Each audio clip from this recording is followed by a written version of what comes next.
When Eric said, "Let's go to my parents' place for Christmas," I didn't hesitate. I hadn't seen his mother since our wedding, and Noelle had never met her grandmother. Maybe, I thought, it would be good for them to finally bond. 6 years is a long time. I quit my job after Noelle was born. It wasn't a dramatic decision, just something we agreed on. Eric earned enough, and we wanted someone at home for the early years. I loved being with my daughter, but sometimes I missed the clarity of spreadsheets and deadlines. Still, I thought I'd gained something far more valuable: peace. I was wrong.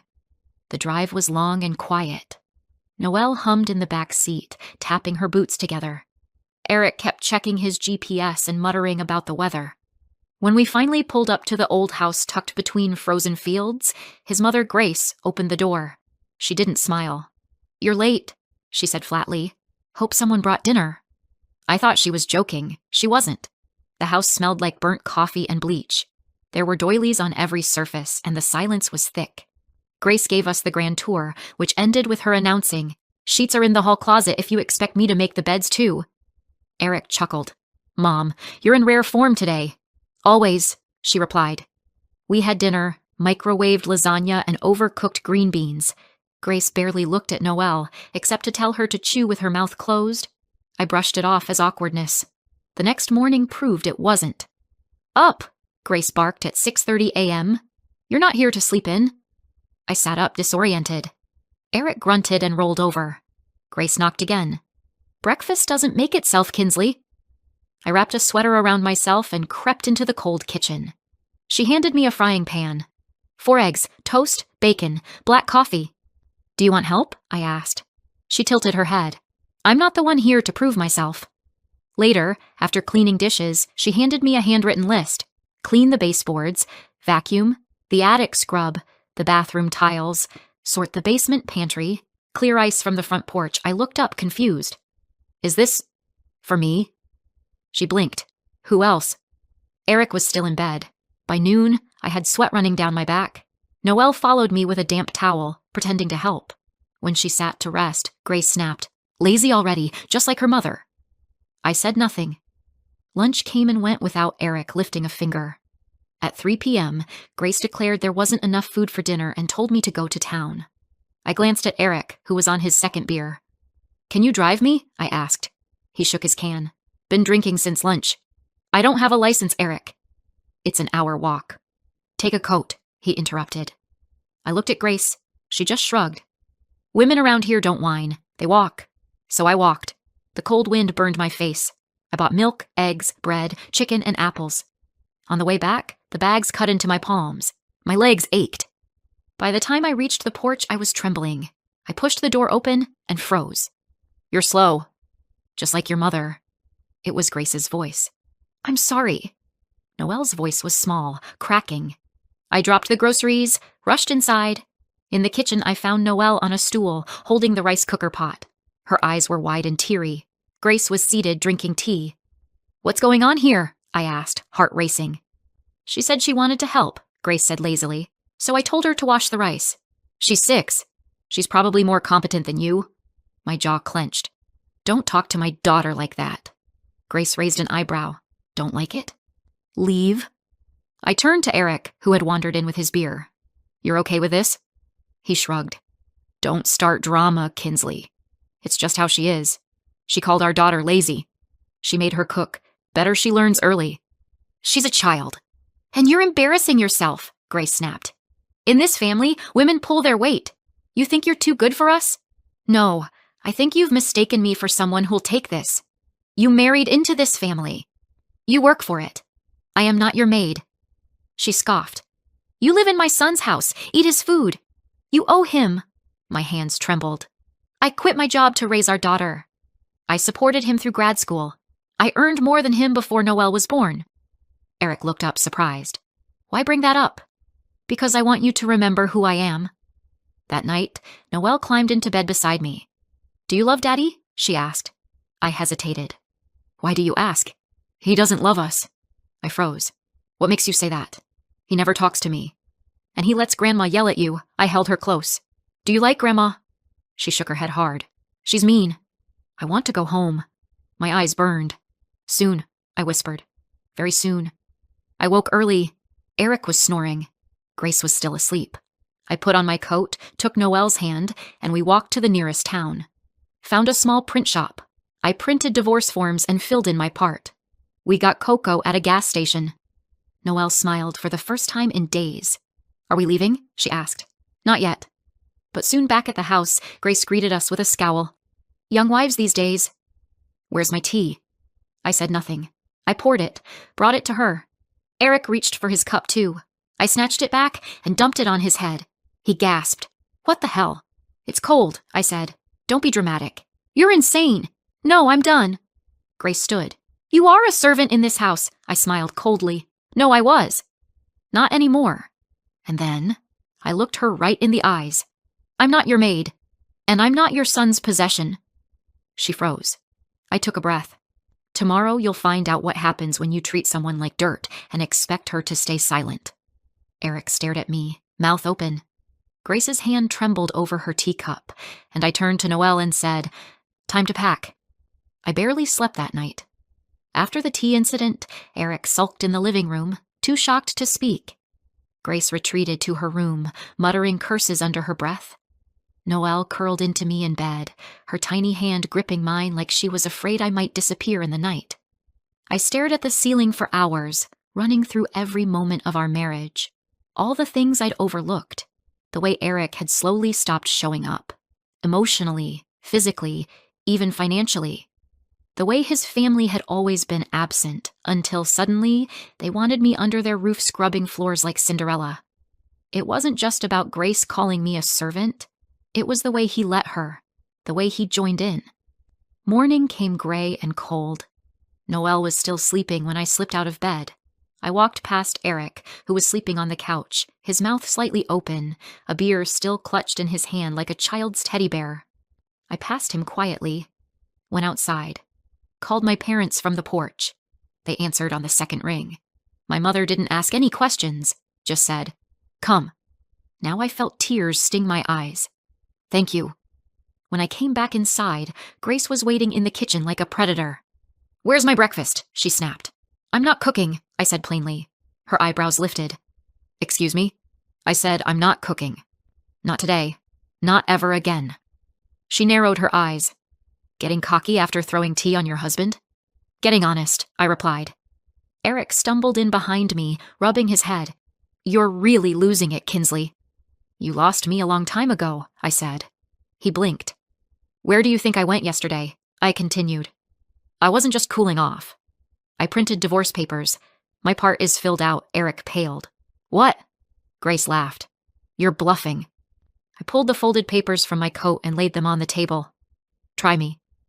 Eric didn't move, just stared at the paperwork like it was written in fire. Grace scowled. You think you can just leave? You think you can take our granddaughter and run? She's not yours to take, I snapped. You treated her like staff. She's 6, Grace. You had her washing rice while I hauled groceries through a snowstorm. You overreact to everything, she muttered. She cried herself to sleep because of you. She needs discipline. She needs safety. Grace scoffed. If you leave, you'll regret it. You've been living off my son for years. You can't support yourself now? You mean the son I supported through grad school? The one who's been unemployed twice? The one who hasn't helped with a single bill since Noelle was born? Eric looked down. I gave up a career to raise our child, I said. But I'm still me. I can get that life back, and I will. Noelle peeked into the kitchen. Her cheeks were flushed from sleep. She clutched her favorite stuffed bunny. Is it time? She whispered. I nodded. Go grab your bag, sweetheart. She disappeared silently. Eric stepped forward. You can't take her from me. I'm not taking her, I said. She's leaving a place where she's been mistreated. You heard what she said. She doesn't feel loved here, and frankly, you haven't given her a reason to. That's not fair. You let your mother insult her. You let her belittle me. You made me walk an hour through the snow with groceries while you got drunk. I didn't think it was that big of a deal. That's the problem, Eric. You never think. You never see he opened his mouth. But I didn't give him the chance. You know what's wild? I said. There was a time when I would have begged you to change. When I would have fought for this marriage. But now, I can't believe how long I tolerated this. He looked stunned. You said I couldn't live without you. But you were never really here. I've been alone for years. I just didn't realize it. We packed fast. Grace stood in the hallway like a stone pillar, blocking the door.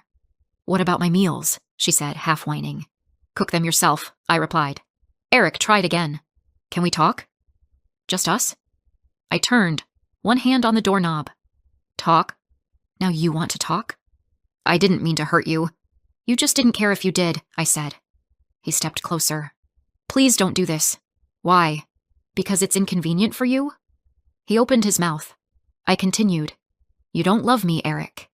You love what I do for you. You love that I made life easy, that I didn't ask for much, that I never fought back, but I see it now. And I'm not her anymore. You're making a mistake. No, I made one when I stayed this long. Outside, the snow had started falling again. Noelle reached up and slipped her hand into mine. I squeezed it tight. Eric stood on the porch, arms crossed. Grace watched us from the doorway, arms shaking with rage. I'll get a lawyer, he called after me. I turned around, calm as ever. Great. So will I. We arrived at my parents' home just after lunch. My dad opened the door, saw my face, and pulled me into a silent hug. My mom took Noelle's coat and led her to the kitchen.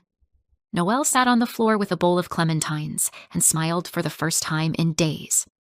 I'm going to sleep here tonight, Mommy, she asked. Yeah, I said, for as long as we want. That night, I tucked her in with clean sheets and the sound of laughter in the next room instead of shouting. She whispered, I like this house better. I kissed her forehead. Me too. And for the first time in what felt like forever, I exhaled. But peace didn't last long. The next morning, I woke to 5 missed calls from Eric and a voicemail from an unfamiliar number. Grace's voice. You think this is over, Kinsley? You think you can humiliate my family and just disappear? We'll see about that. I didn't call her back. Not after the voicemail.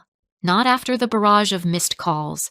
Not when Eric switched to texting, alternating between begging and threatening. Let's just talk, please. You can't just leave like this. You'll regret it if you push this. I blocked them both. I had more important things to do. First, I sat down with my parents and told them everything, from Grace's impossible demands to Eric's uselessness and the way Noelle was humiliated, used, and dismissed like she was part of the furniture. My dad said nothing at first, just clenched his jaw and poured another cup of coffee.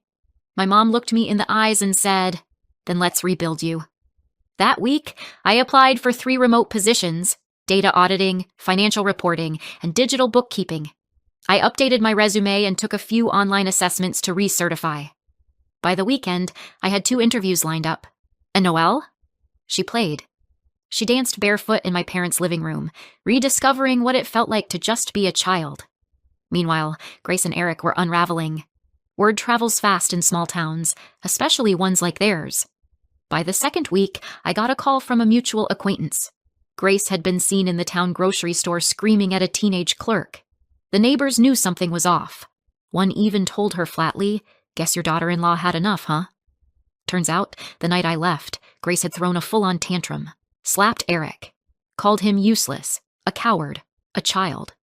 Without me there to cook, clean, or manage the basics, their lives fell apart within days. Eric tried ordering takeout and burnt it in the oven. Grace refused to lift a finger, declaring she had done her time as a mother. They fought. Constantly, loud enough for the neighbors to hear through thin walls and thin patience. Eric called again, from a new number. I let it go to voicemail. I can't do this without you. She's treating me like a slave. It's like I'm you now. I didn't know whether to laugh or scream. I did neither. Instead, I hit delete. The next message came a day later, this one from Grace. If you don't come back, you'll ruin your daughter's relationship with her father forever. Think about what you're doing to her. That one I saved. I showed it to the lawyer during our first meeting. My attorney, Selena, was sharp as a knife and just as quick. After I laid out the timeline and evidence, the text messages, the recorded voicemail, the paperwork I'd already filed, she gave a single nod. You're in the clear. Custody will lean your way, especially if your daughter refuses to return to that environment. She does. I said, and I'll never force her. Then this will be straightforward, she said. Painful, maybe. But not complicated, Eric tried again, this time asking to see Noel, but only if I came too. I agreed, in a neutral space, at the library near my parents' house. He showed up looking thinner, rattled, and deeply uncomfortable. Grace wasn't with him. Noel refused to go near him at first. She stayed behind me, arms around my waist. Hi, Noel, he said, kneeling like a stranger at eye level. I miss you. She looked away. I've been thinking a lot, he added, eyes darting to me. I want to fix this. I've made mistakes, I said nothing. I think I got too comfortable, took things for granted. I should have stopped my mom. You didn't, I interrupted. You let her degrade me. And you let her treat our daughter like help. He flinched. I didn't know it was that bad. You didn't want to know. Noel looked up at me. Can we go now, Mommy? I nodded. Eric stood, trying to smile. Maybe next time. There won't be a next time until she's ready, I said. And maybe not even then. The divorce finalized in mid-February. I was granted full physical and legal custody. Eric got supervised visitation once a month. Noel declined every time. He paid child support, reluctantly and in one lump sum to avoid monthly reminders. I didn't mind. I wanted nothing to do with his name in my mailbox. I landed a part-time remote job the same week. Then another contract offer. My confidence started returning like blood to a sleeping limb. Slow, tingling, painful, but alive. Every morning, I packed Noelle's lunch with her help. Every evening, we made up bedtime stories. Every Sunday, my mom made pancakes, and Noelle learned how to flip them. We were okay. We were becoming whole. Then, one night in March, my phone buzzed again. Blocked number. I let it ring. It rang again. On the third time, I answered, out of morbid curiosity. Grace's voice, brittle and tense. He left. Eric left the house. Said he couldn't take it anymore. Packed a bag and moved in with a friend. Now I'm here alone. Silence. I thought you should know. For Noelle's sake. She's fine, I said. You think you've won, don't you? This wasn't a game. But yes, if choosing myself and protecting my daughter counts as winning, then I have. You'll regret shutting us out. I laughed, quiet and cold. I regretted letting you in. Click. Weeks passed. Spring arrived. One evening, as Noelle and I walked past a small park, she tugged my hand and said, Mommy, yeah? I don't miss him. I know, baby. And I don't miss her. I don't either. She smiled. We're better now, right? I stopped walking and crouched to meet her eyes. We're stronger now. Will she ever call again? She asked. Maybe, I said. But she won't get through. At home, Noelle drew a picture of our family. Just the two of us. Her with her bunny. Me with a coffee cup. A sun in the corner. Flowers. Pancakes on the table. I taped it to the fridge like a medal. Later, I sat on the porch with my laptop open, working late into the night while Noelle slept soundly down the hall. Grace and Eric never called again. But if they ever did, I'd know exactly what to say. Nothing. Because I already said it all when I walked away.